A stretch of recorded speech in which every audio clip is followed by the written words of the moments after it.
All right, let's jump right into it. We're going to be talking about a pretty wild idea that's being floated to tackle the housing crisis, the 50-year mortgage.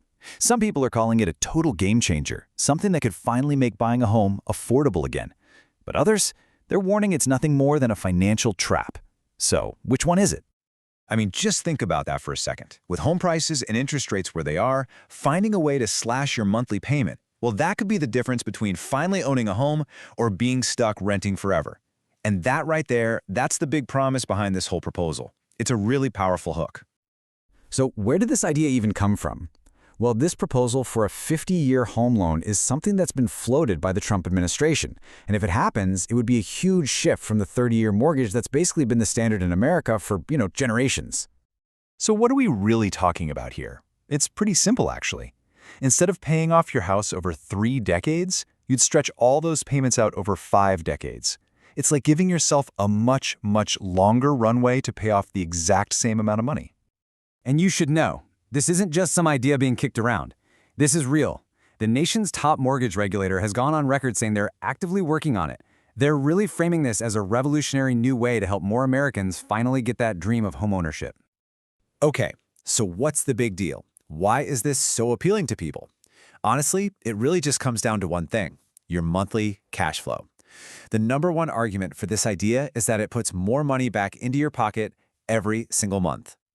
Let's actually look at the numbers. Let's say you have a typical home, priced a little over $415 grand. If you stretch that loan out to 50 years, you could save about $233 every month. I mean, that really adds up. That's almost $2,800 a year that stays in your bank account. And this right here is the heart of the argument for it.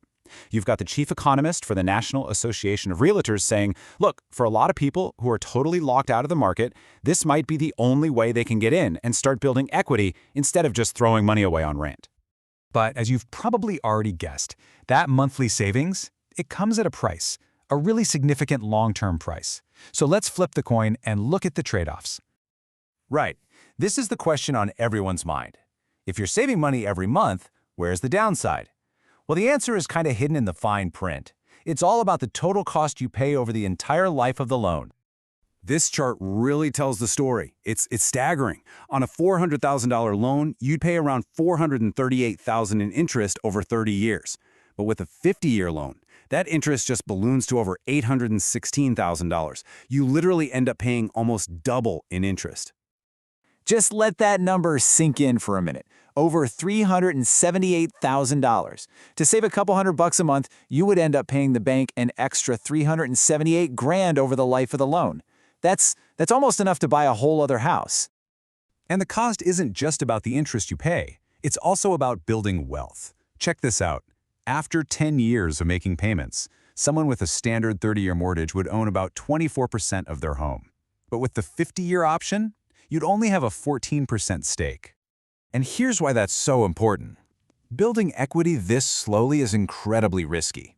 It makes it way harder to sell your home, it's harder to refinance, and it leaves you really vulnerable if home prices drop. You could easily end up underwater, owing more than your house is even worth for a very, very long time.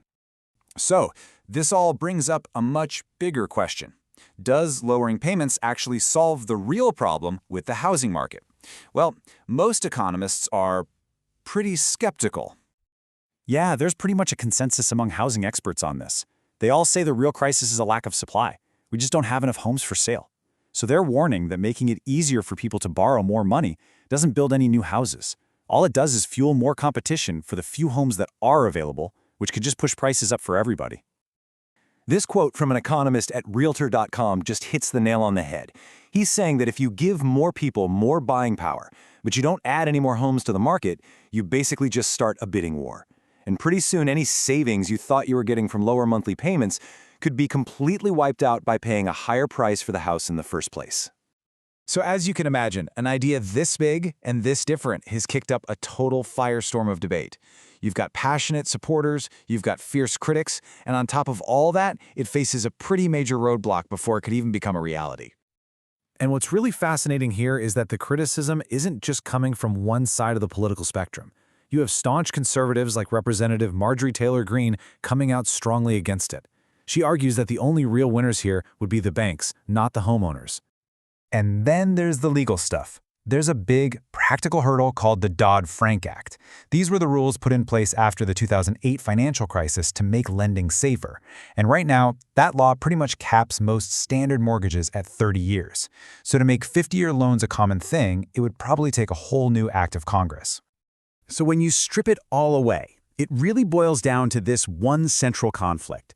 On one side, you have the promise of immediate relief, lower monthly payments that make things more affordable right now. But on the other side, you have the harsh reality of staggering long-term costs, dangerously slow wealth building, and the very real risk of making the entire housing crisis even worse.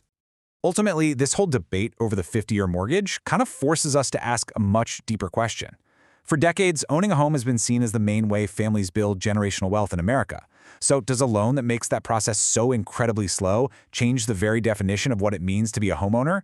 Is it about building wealth, or is it just about having a place to live? It's a tough question, and there's definitely no easy answer.